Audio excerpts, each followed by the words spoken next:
ഇപ്പോൾ മരണമില്ലെങ്കിലൊന്ന് ഓർത്ത് നോക്കിക്കേ. നമ്മൾ 70 ഏറെ ആയാൽ 80 70 വയസ്സെന്നൊക്കെ പറയുമ്പോൾ നമ്മൾ ചിന്തിക്കും ഏതാണ്ട് വലിയ കാര്യമാണ്. ദിവസം എണ്ണിയാൽ എത്രയാണ്? 25,567 ദിവസമാണ്.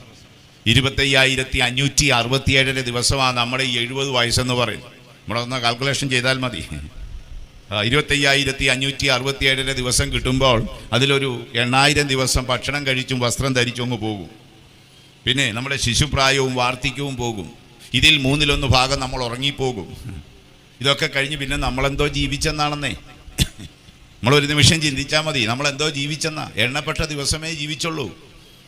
അതുകൊണ്ടാണ് മോശ പറഞ്ഞത്, ഞങ്ങളുടെ നാളുകൾ എണ്ണുവാൻ ഞങ്ങളെ ഒന്ന് ഉപദേശിക്കണമേ. അപ്പം ഇത്രയും ദിവസമൊക്കെ ഉള്ളൂ. പല മനുഷ്യർ ഇതൊന്നും ചിന്തിക്കുന്നില്ല. ഈ എണ്ണപ്പെട്ട ദിവസം 69 വയസ്സുള്ള അപ്പച്ചനും അമ്മയും ഒക്കെ എന്തെങ്കിലുമൊക്കെ പരിപാടിക്ക് പോകുമ്പോൾ ഒന്ന് ഓർമ്മയെ വെച്ചേക്കണം, ഇനി 365 ദിവസം കൂടെ ഉള്ളത്. പിന്നെ വഴക്കിന് പോകുമോ?